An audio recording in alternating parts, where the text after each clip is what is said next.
Halo Infinite Friends, senang banget hari ini kita ketemu lagi dalam episode terbaru Governance with Im, dan semoga teman-teman semuanya seperti biasa dalam keadaan sehat dan juga bahagia. Itu doa Im untuk semua Infinite Friends dimanapun berada. Dan hari ini kita akan lanjutin pembahasan di minggu sebelumnya, kan kita udah kenalan gitu ya dengan COVID-5, dan hari ini kita akan coba lihat governance dengan COVID-5 itu gimana gitu.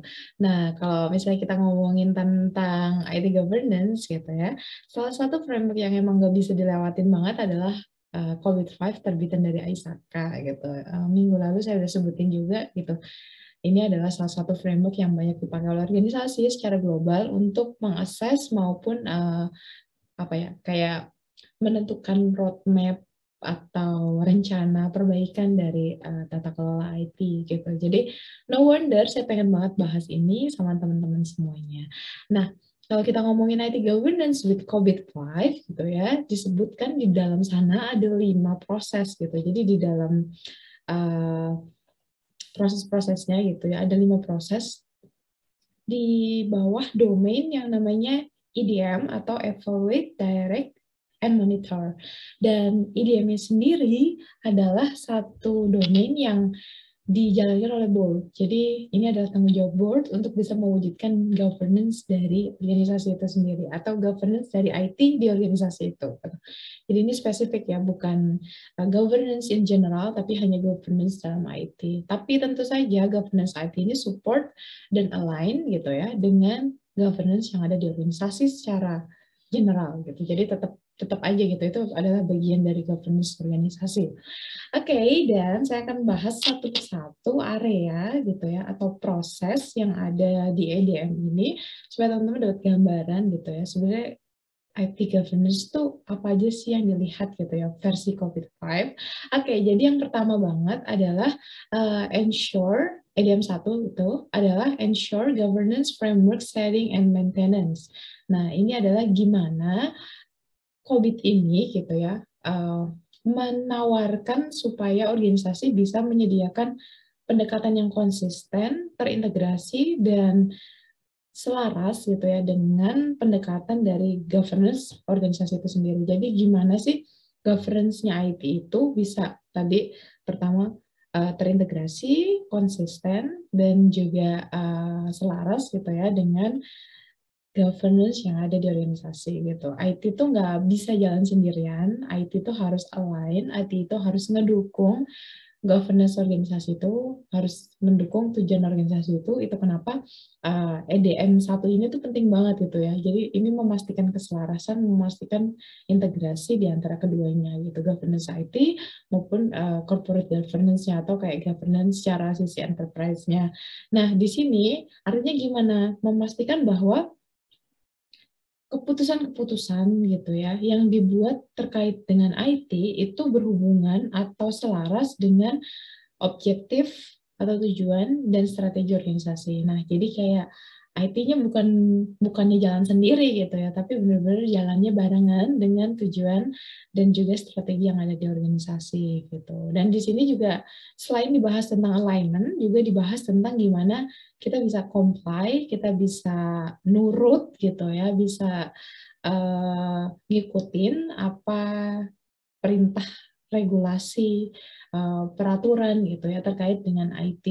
Nah, jadi di sini kenapa IDM yang pertama ini penting banget gitu. Nah, selanjutnya kita akan bahas yang IDM yang kedua, yaitu ensure benefit delivery. Aduh, kalau ngomongin ini tuh saya bisa berbusa-busa banget kalau ngomongin benefit delivery. Oh, kenapa? Tuh kan sampai belibet saking semangatnya. Jadi tujuan utama dari yang namanya governance atau tujuan utama bahkan dari ngejalanin IT sendiri itu adalah gimana kita bisa dapat benefit gitu kan.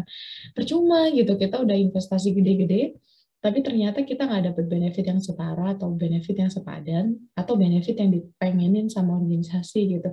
Jadi ini kenapa proses EDM 2 ini penting banget menurut saya, karena gimana kita bisa mendapatkan value yang optimal gitu ya dari kegiatan-kegiatan IT. Jadi kita beneran dapat value nih, bukan sekedar kayak oh kita udah investasi, tapi kita nggak tahu apa sih nilai yang diberikan balik dari IT ke dalam organisasi. Nah, di sini di EDM 2 ini dipastikan gitu ya, kita dapat nilai yang optimal gitu.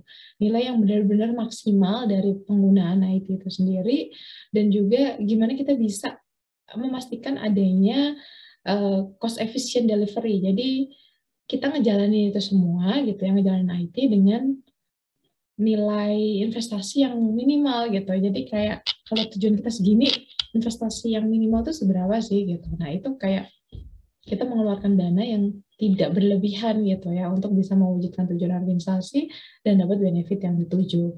Ini sebenarnya kayak ibaratnya kita bisa ngeseimbangin cost and benefit gitu ya.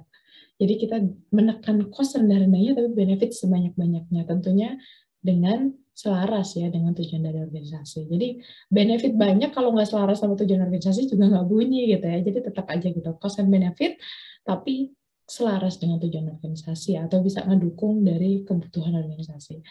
Nah, kita lanjut ke IDM yang ketiga yaitu ensure risk optimization gitu. Jadi di sini intinya adalah bagaimana kita memastikan bahwa resiko-resiko yang terkait dengan IT itu tidak melebihi risk appetite atau selera resiko dari tujuan selera kenapa sih saya ketahui sendiri selera resiko dan toleransi resiko dari organisasi itu. Jadi gimana kalau kita punya resiko IT itu udah diidentifikasi dan dikelola supaya apa? Supaya dia ada di dalam area risk appetite dan risk tolerance. Ya, jadi tetap ada di dalam area yang diperbolehkan gitu ya, atau yang diizinkan oleh organisasi.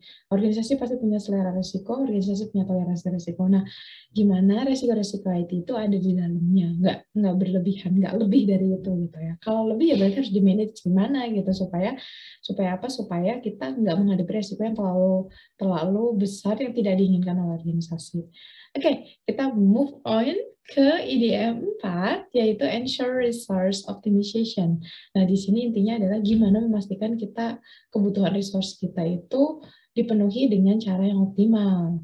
Nah, jadi nggak sekedar kita, udah kita punya duit kok, kita punya SDM-nya kok, udah jalanin aja gitu. Tapi gimana kita memaksimalkan penggunaan dari resource ini gitu ya, supaya kita dapat yang sebesar-besarnya buat organisasi manfaatnya itu gimana sih gitu. Jadi di sini yang pertama kita mastiin bahwa kebutuhan resource kita terpenuhi dengan maksimal gitu ya. Maksudnya optimal manner itu artinya biayanya juga pas gitu ya, resource-nya juga tersedianya pas gitu.